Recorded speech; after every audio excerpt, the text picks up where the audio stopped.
તમારા પિતાશ્રી ગુજરાતના મુખ્યમંત્રી હતા 4 ટર્મ.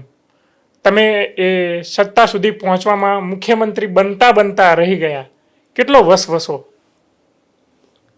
2017ની વાત કરું. આમાં વસવસો કરતાં હું તો એવું માનું કે લોકો એમ કે જાહેર જીવન એટલે સૌથી નબળામાં નબળું, અથવા તો લોકો આમ ચોખ્ખી ભાષામાં કહેતા કે ગંદો વ્યવસાય, ગંદી કેરિયર છે. પણ મારો જે અનુભવ હું સમજું છું કે હું એન્જિનિયર બન્યો, વ્યવસાય કર્યો, કામકાજ ધંધો, દુનિયા પણ ફરવાનું મળ્યું ને જોવાનું મળ્યું ને, પણ લોકોની સાથેનું સંકલન, હ્યુમન રિલેશન, અને એમાં જે લોકોનો પ્રેમ મળે એ જાહેર જીવનથી મળે છે. એ મારો આનંદ રહ્યો. હવે આપે કહ્યું કે 2017માં કોંગ્રેસ પાર્ટી સત્તાથી થોડી દૂર રહી ગઈ.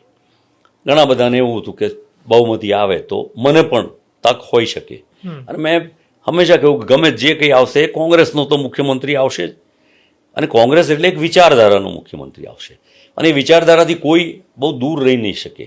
કારણ કે અમારું પાર્ટી વિચારધારા, અમારું હાઈકમાન્ડ, અમારી લીડરશિપ, ગાંધી પરિવાર, એ એક પ્રકારની ચોક્કસ દિશા, દયા, કરુણા અને પ્રેમ, મહાવીર, બુદ્ધ, મહાત્મા ગાંધી, એને વરેલી આ પાર્ટી છે.